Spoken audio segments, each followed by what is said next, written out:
This is really bad. This is really serious. We're gonna maybe have a war. Really think the world would end, but I thought Okinawa would end.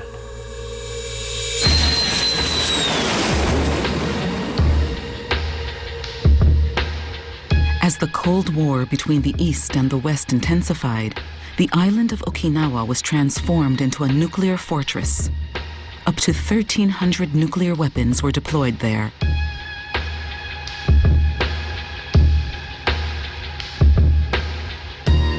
Little light has been shed on the close link between Okinawa and nuclear arms.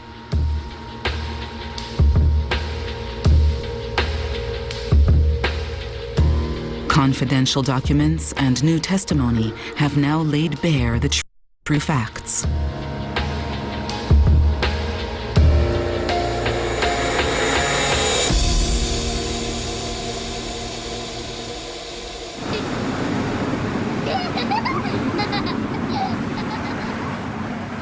The U.S. decided to deploy nuclear weapons in Okinawa in 1953. This had a direct impact on Iijima Island.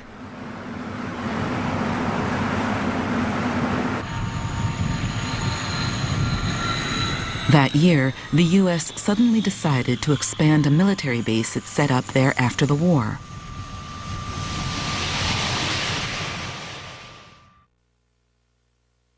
The U.S. military demanded that islanders be turfed out of their homes in return for only meager compensation. It offered no explanation.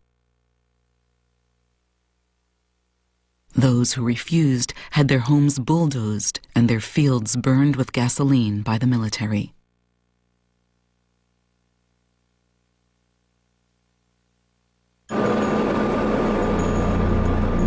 We've discovered that the U.S. requisitioned the land for military training in anticipation of a nuclear war.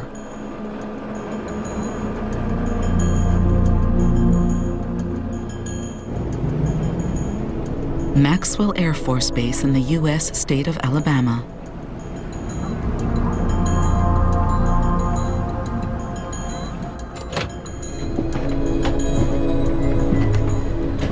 After 2 months of negotiations, records of Air Force activities in Okinawa were declassified. And these are the records for the Iijima bombing range. This internal document describes bombing training on Iijima.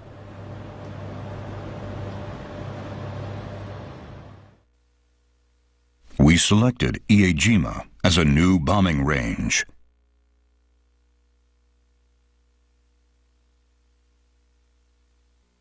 It will be a training site for labs, the low-altitude bombing system.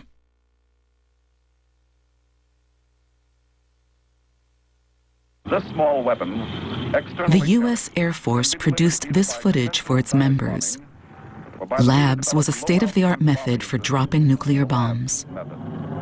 In this system, the aircraft comes in on A fighter-bomber jet enters the airspace at low altitude to evade the constantly advancing radar systems of the Soviet Union and China. a computer horizontal The aircraft makes a sudden ascent and drops the bomb. pinpoint accuracy to the target.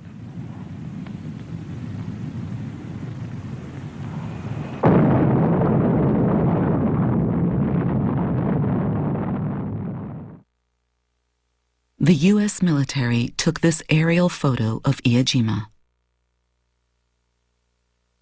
It shows a gigantic target in the northwestern part of the island, on the land requisitioned from residents. U.S. soldiers conducted labs training here, using mock nuclear bombs.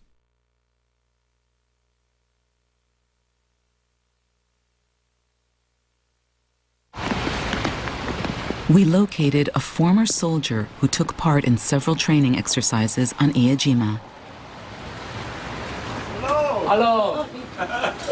Please come in. Nice to meet you. Norman Battaglia, who's 85, was a fighter bomber jet pilot. I'm Rochelle, Norman's wife, Rochelle. Yeah, okay, we had a a gunnery range. He says labs training always simulated actual battle conditions. My job was to go and put an atomic bomb on Shanghai. That's what I would have done. On alert. 24 hours. There was always an F-100 with four of them with weapons on board to go to where the commander wanted them. Behind all this was a shift in U.S. nuclear strategy. President Dwight D. Eisenhower, who had just assumed office, was a former general. He came up with a policy to actively use nuclear weapons and set his sights on Okinawa. Station extra wings in the Far East. Atomic capabilities on Okinawa prepare us for emergencies.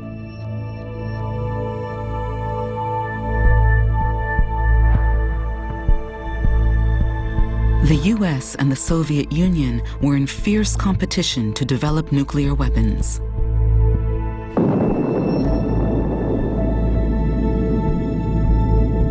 In 1953, the Soviet Union announced that it had successfully conducted a hydrogen bomb test.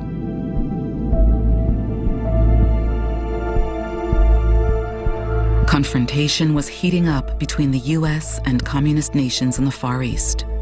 Thanks to their ties with the Soviet Union, their influence was growing. The U.S. was at war with North Korea on the Korean Peninsula, which was split into two countries.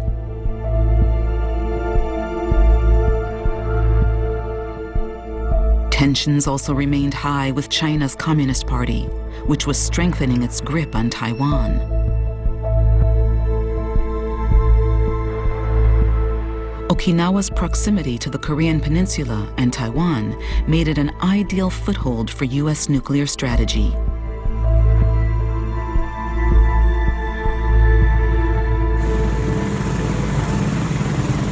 It was the deployment of nuclear arms that set Okinawa on the path to its current status.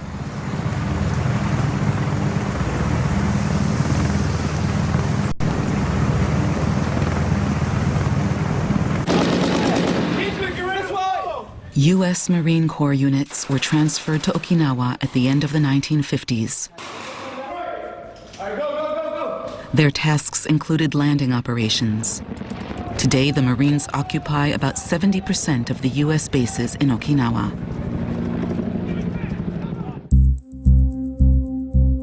Our research found a link between the presence of nuclear weapons in Okinawa and the transfer of the Marines to the island.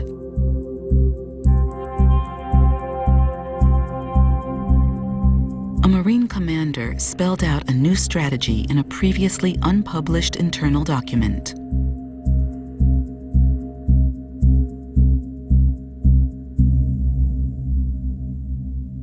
We have to respond to the rapid development of atomic weapons.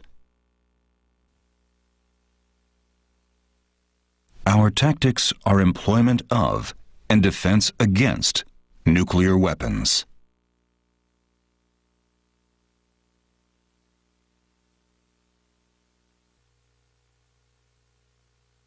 Back then, most U.S. Marines were stationed on the mainland, in places such as Yamanashi and Gifu.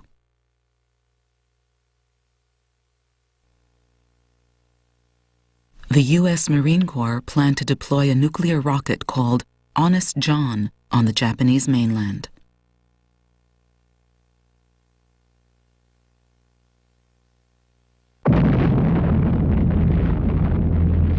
But just before the planned deployment, a Japanese fishing crew was exposed to radiation during a U.S. hydrogen bomb test at Bikini Atoll. The incident sparked strong anti-nuclear sentiment among the Japanese public. The Marines were forced to abandon the place to deploy nuclear arms on the mainland.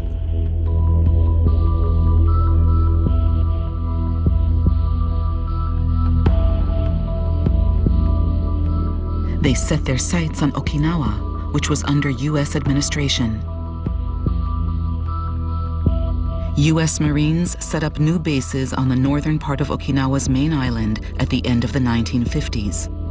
Consequently, the land area occupied by U.S. bases doubled to consume 1/4 of the island.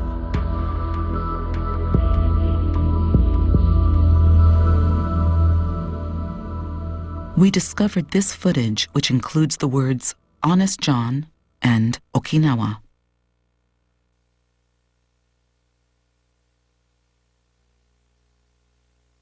With the decision not to deploy Honest John on the mainland, U.S. Marines brought it to Okinawa. At the new bases, they repeatedly conducted drills simulating the use of nuclear warheads. Our regular rounds would cover, say, 200 yards, okay? And the nuclear would cover 2,000 yards. And that's over a mile. Well, I don't think that the Okinawans actually knew what the heck we were doing there, you know? They knew that we were military, but they had no idea that we had nuclear capabilities. The people of Okinawa were not informed they were living cheek to jowl with nuclear arms.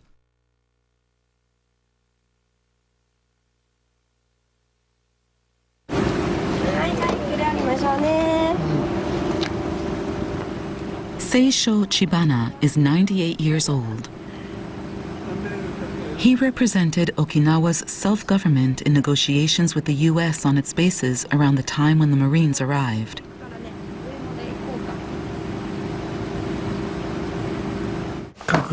They said nothing about nuclear arms. Looking back, there was a sense of resignation among islanders that Americans could have their own way in pretty much everything.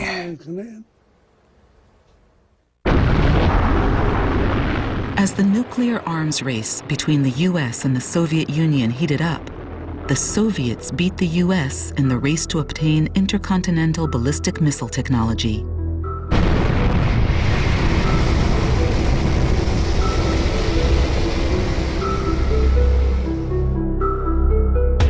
Documents we've obtained reveal that U.S. forces in Okinawa were increasingly fearful of a possible nuclear attack by the Soviet Union.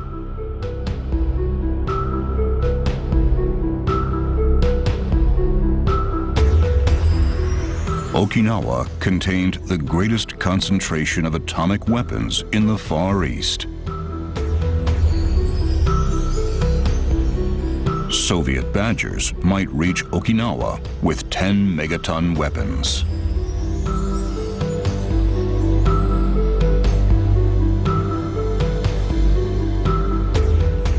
What most worried the U.S. was attacks on ammunition depots that held nuclear weapons.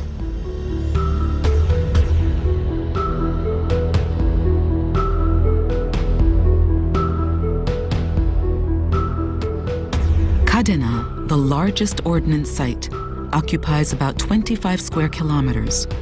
It housed most of the nuclear arms deployed in Okinawa.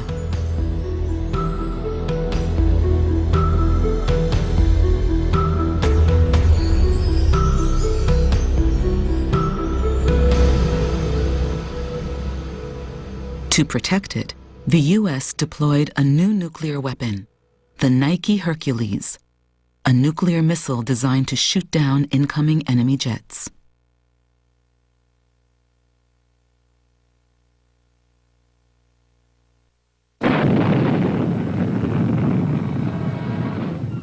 Ground radar could guide it precisely to the target.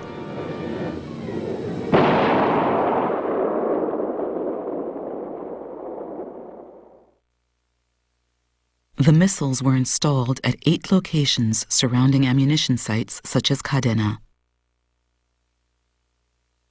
In this way, the U.S. started to employ nuclear arms to protect nuclear arms, leading to a further expansion of the bases.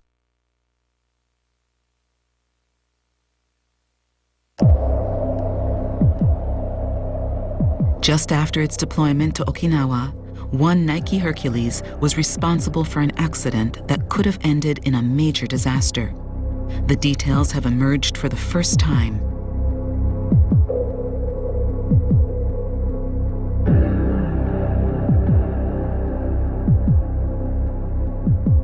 We've independently obtained a daily report from a unit operating the Nike.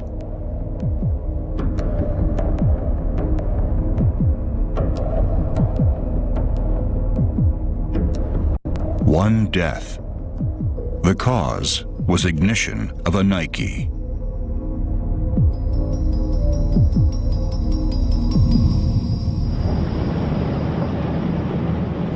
How did the accident happen?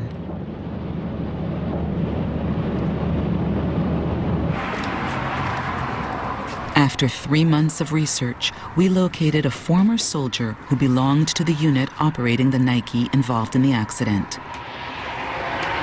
Hello, Bob. I'm Ed. Bob Repke, nice to meet you. Nice to meet you, sir. Too bad, yeah, I've had it for quite a while now. Robert Repke is 81. He decided to break his silence on the accident and agreed to the interview. 30 years here. 30 years. Yeah. He said he was in charge of maintaining nuclear warheads. The accident occurred during training.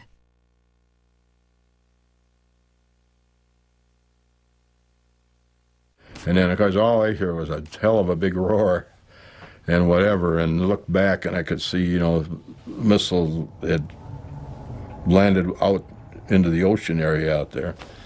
And looked up, and on my left side I saw Gonzalez. He'd more or less cut in half.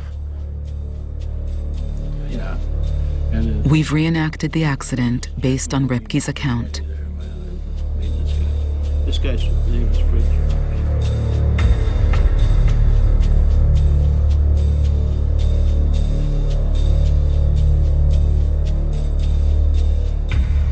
The accident occurred at a base just outside the heavily populated city of Naha, at the site where Naha Airport is now located.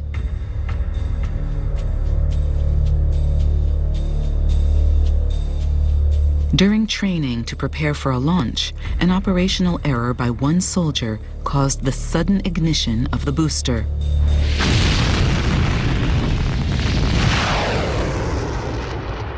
The Nike was launched horizontally and crashed into the ocean.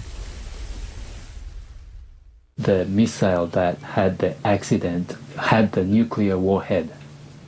Yes, I think that was, yes, it did have the nuclear warhead, yes. I could tell because it had the probe on it. Only the nuclear missile had the nose probe. The size was roughly the size that was, you know, dropped on Hiroshima. 20 KT is what we had there. The U.S. military did everything it could to cover up nuclear accidents.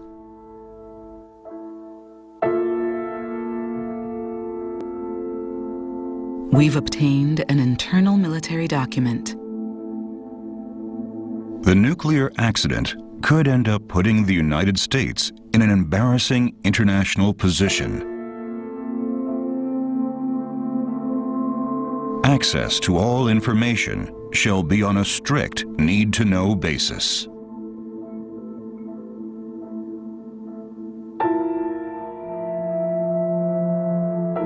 We've also learned that the military covertly recovered the Nike from the seabed.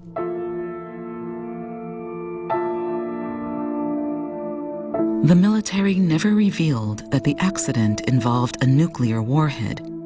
The fact was kept hidden.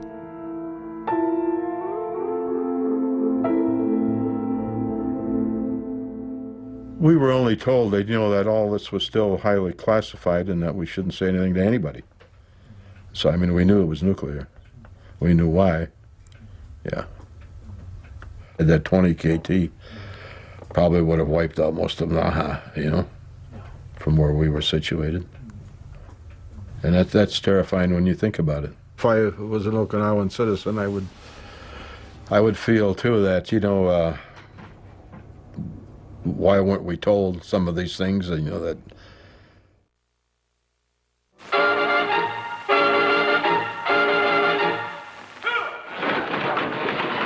At that time, Japan was enjoying peace and prosperity at the height of an economic boom. But behind the scenes, nuclear weapons were being stockpiled and perpetuated in Okinawa.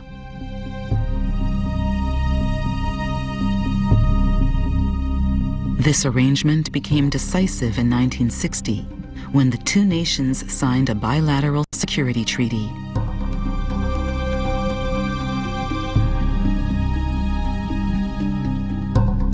Along with the pact, there was an arrangement on nuclear arms. It required the U.S. to consult with Japan before any of its aircraft or ships carrying nuclear weapons entered Japan. This was an attempt to control such moves in consideration of the anti-nuclear sentiment in Japan.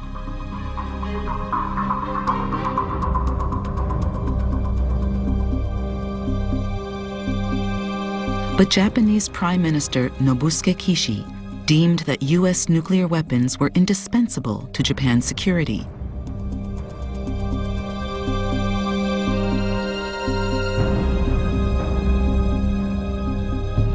Faced with this dilemma, Japan reached a conclusion.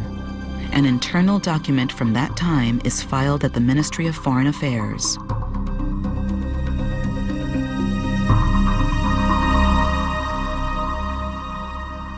At that time, Japan was eyeing the reversion of Okinawa.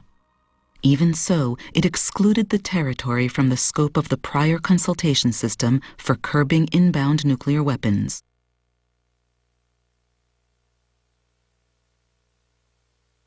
The Japanese government also decided to maintain a position of staying uninvolved in U.S. military installations in Okinawa.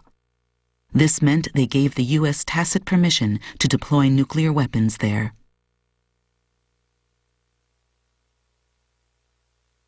The conclusion of the bilateral security treaty established a mechanism enabling Japan to rely on U.S. nuclear deterrence by allowing nuclear weapons in Okinawa, but nowhere else on its soil.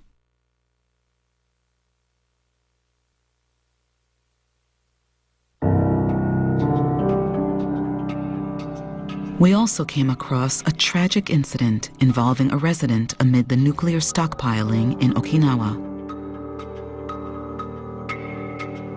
It happened on the part of Iejima that the U.S. military had requisitioned for use as a bombing practice range.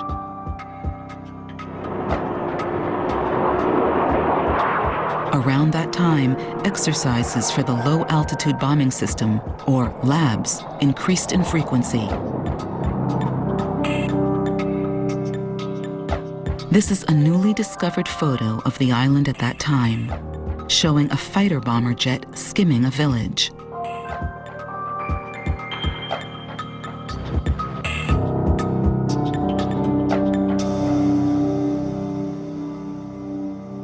We also found a contemporary voice recording of a resident talking about the situation.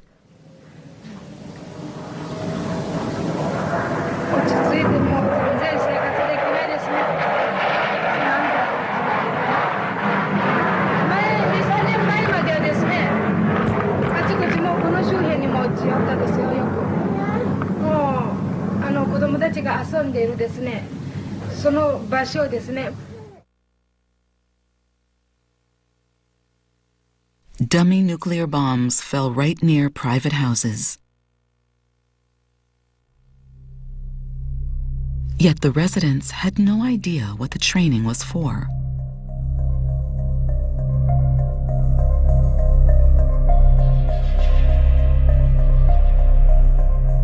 This is how the accident occurred. This is a U.S. Air Force record of bombing practice.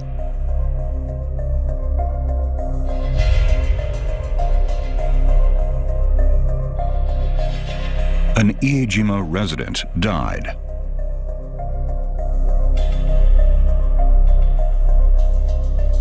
The cause was an explosion of an MD-6.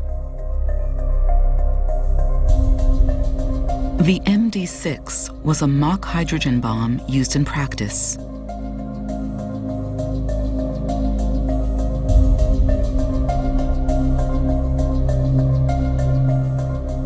The victim, Seikan Ishikawa, was 28 years old. He reportedly died instantly when the dummy bomb exploded.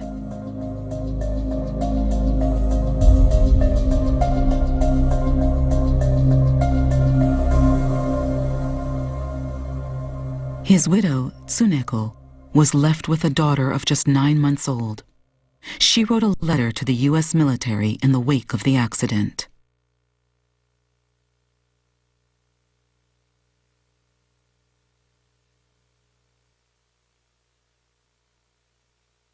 Please stop these absurd wars and drills.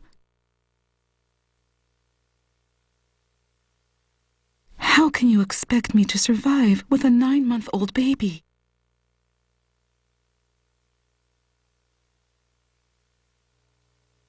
That 9-month-old daughter is living in mainland Okinawa today.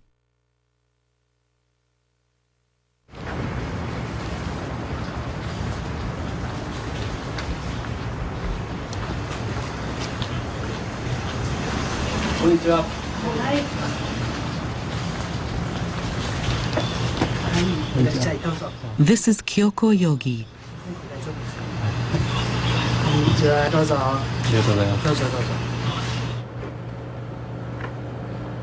She has just learned that a dummy nuclear weapon was responsible for the accident that killed her father.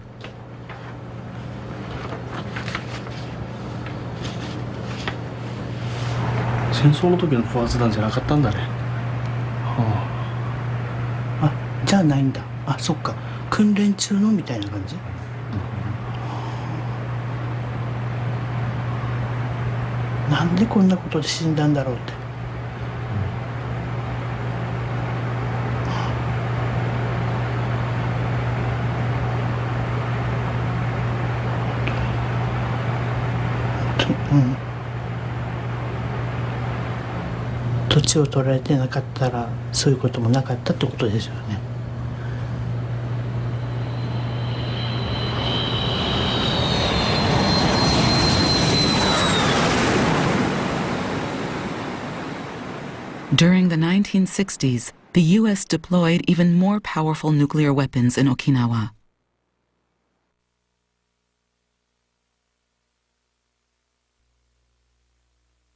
The Mace-B is a missile with a range of 2,400 kilometers that carries a nuclear warhead about 70 times as powerful as the atomic bomb used in Hiroshima.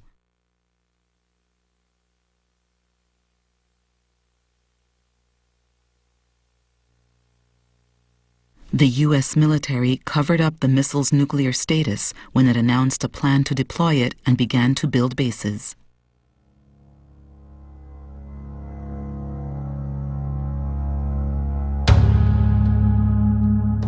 But among the employees hired locally for base construction work, rumors spread that the Mace-B was a nuclear weapon.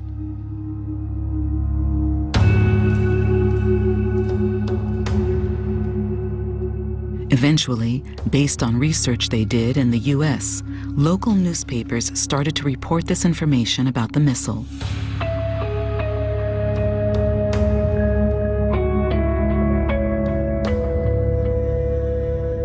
No nukes allowed in Okinawa. Lawmakers of the government of the former Ryukyu Islands, known as Okinawa today, called for the Japanese government's cooperation in canceling the deployment.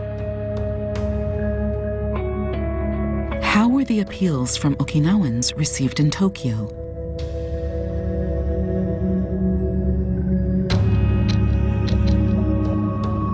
We found a record of a meeting between then Japanese Foreign Minister Zentaro Kosaka and U.S. Secretary of State Dean Rusk.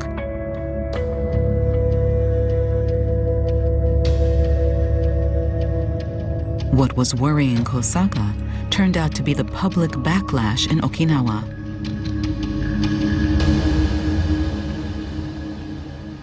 Every entry of the mace or similar weapons into Okinawa sparks controversies when announced in advance.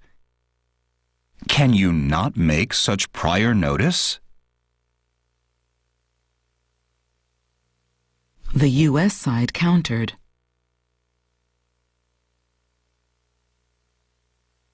Our procedure calls for certain announcements to be made in advance.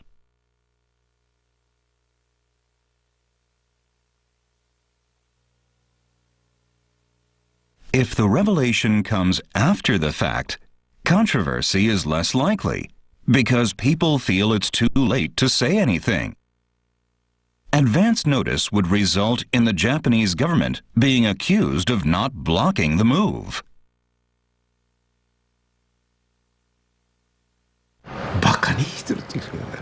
Saneyoshi Furugen was a legislator of the government of the Ryukyu Islands, which was seeking cancellation of the Mace-B deployment.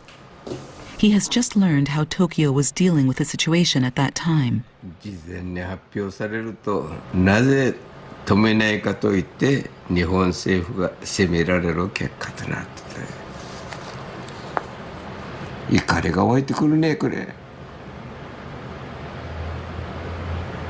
県民を騙して穏やかにやりなさいということでしょ。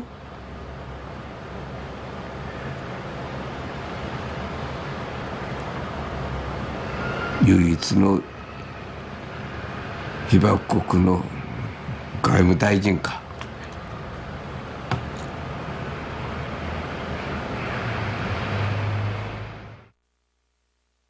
In 1962, 4 Mace-B launch sites were completed in the face of local opposition.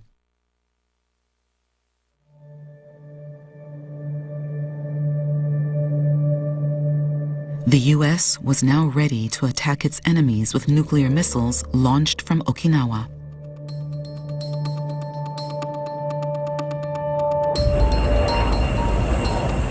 We now know that Okinawa was being pushed to the verge of a nuclear war as the U.S. continued to reinforce it as a nuclear stronghold.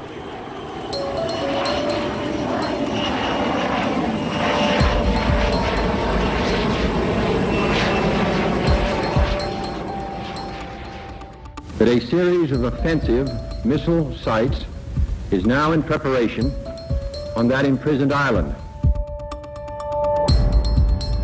The Cuban Missile Crisis broke out in 1962. The Soviet Union was found to have brought nuclear missiles into Cuba, just a few hundred kilometers off the U.S. coast.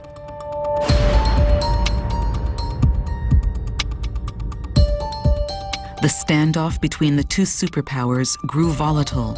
Fears of nuclear war spread.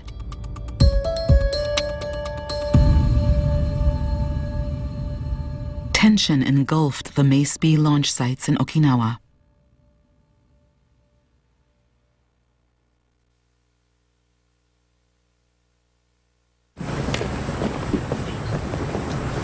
Robert Ohannesson was on duty at one of the sites at that time. He is 74 years old now.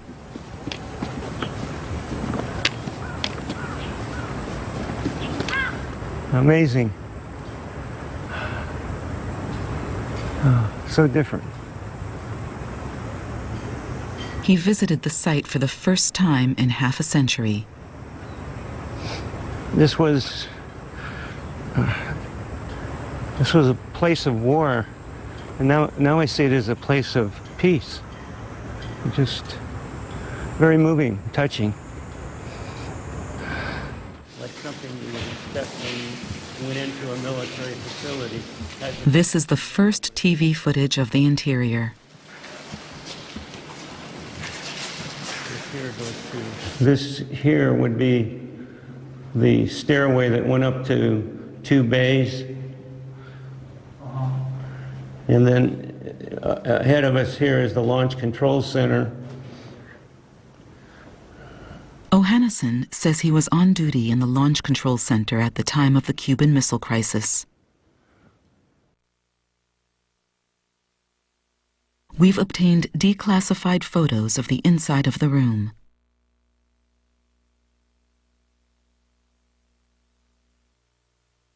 This is a target designation device.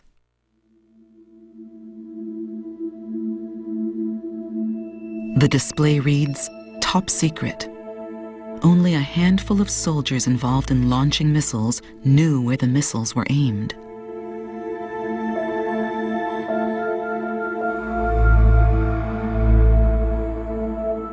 Ohannesson was one of them.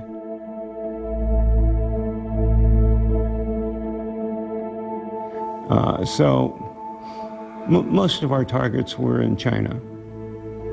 You know, we weren't dealing with anything at that time other than, you know, our concerns with China. The Soviet Union and China had long been on friendly terms. The U.S. deemed them a collective enemy.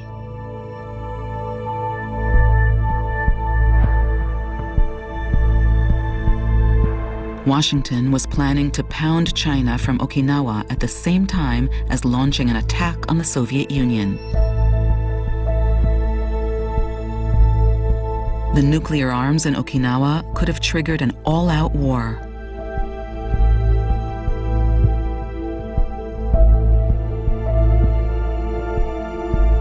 That was when the U.S. military declared a state of readiness for nuclear war, or DEFCON 2, for the first time in history.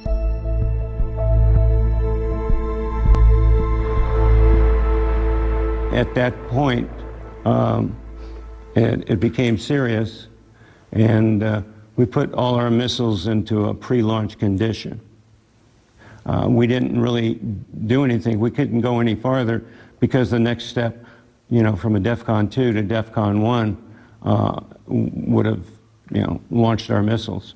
Emotionally, I think people felt it around the world, but the severity of it, I don't think everybody understood. The indicators for the Mace B's level of readiness showed hot. They were ready to be fired immediately.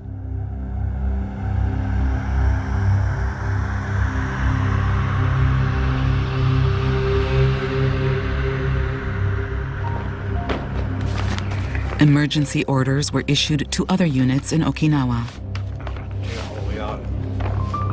These are the letters. Paul Carpenter was on duty at a nuclear ammunition depot in Kadena.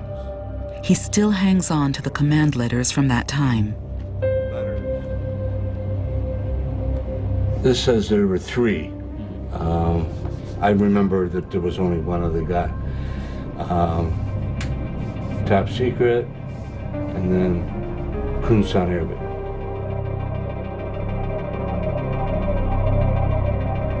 Carpenter says he transported plutonium to be loaded onto nuclear arms to an Air Force base in South Korea.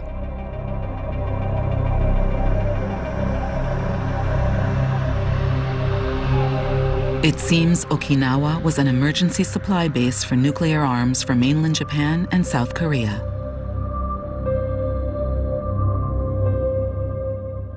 Plutonium cores, us, we go to Kunsan, we work on the weapons, the weapons are taken to be put on airplanes. And I was just looking out the window thinking, this is really bad, this is really serious, we're gonna maybe have a war. At the time, Carpenter was living in the U.S. Kadena base with his 3 children and his wife Yoshiko, whom he had met in Okinawa.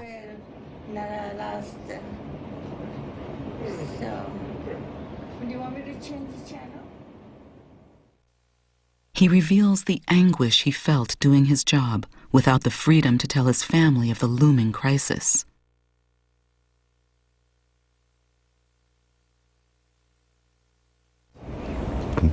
Never see him again.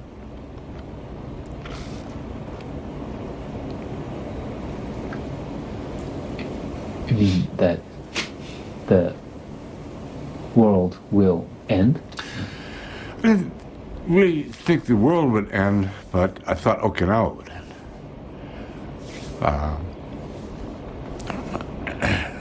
We had our nuclear weapons, but Russians had their nuclear weapons too, and Okinawa was, the whole island was one of the most important American military bases, so they're gonna wipe out Okinawa.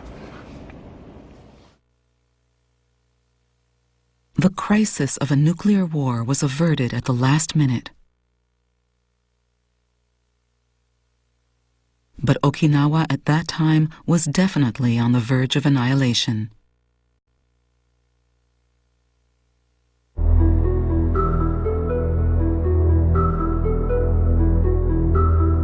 The nuclear buildup in Okinawa continued even after the Cuban Missile Crisis.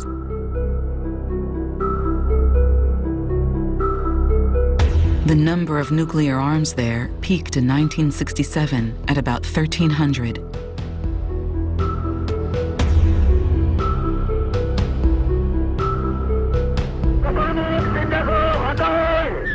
Around that time, calls were mounting in Okinawa for the removal of nuclear arms and for the territory to revert to Japan. Tokyo could no longer ignore them.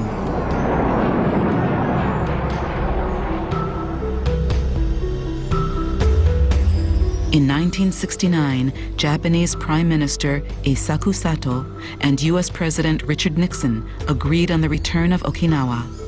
The U.S. also promised to remove its nuclear arms from the territory.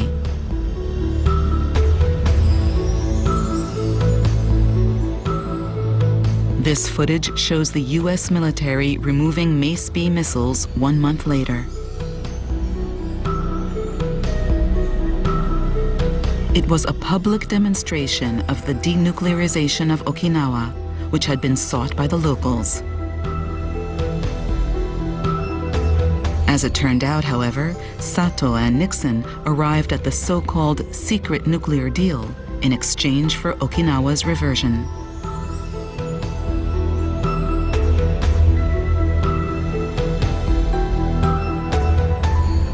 In time of great emergency, the United States will require the re-entry of nuclear weapons in Okinawa. The U.S. also requires the standby retention and activation of existing nuclear storage facilities at Kadena, Naha, and Henoko.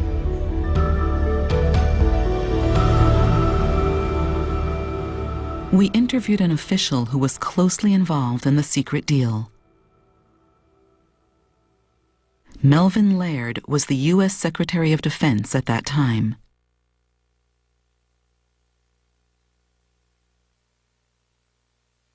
He passed away in November 2016 at the age of 94.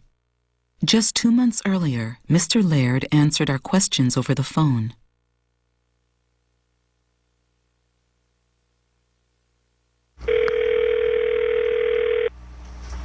Good afternoon. Yes, hello. Good afternoon, sir. Mr. Melvin Laird. Yes. This is what the former Secretary of Defense had to say about the background to the secret nuclear pact. We both shared mutually in the importance of that agreement. It was part of our protection of Japan because they had no nuclear weapons and were standing there naked. If that wasn't where the Japanese wanted them, they should have put them someplace else. Right. And also... They chose Okinawa. That was your government's position. They felt it should not be made public.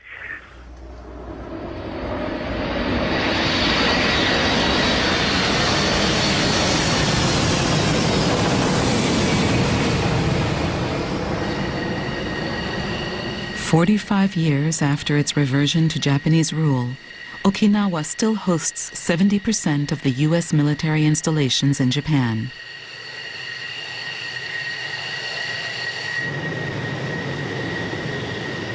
In response to our inquiry, the U.S. Department of Defense said it wouldn't comment on the presence or absence of nuclear arms in Okinawa. In the meantime, Japan's Ministry of Foreign Affairs has declared the secret nuclear pact currently invalid and maintains its unconditional refusal of nuclear weapons, citing the 3 principles of not possessing, making, or importing them.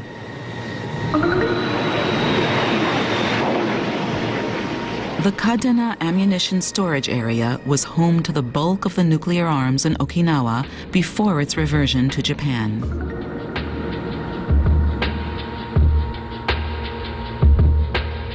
Its size is largely unchanged.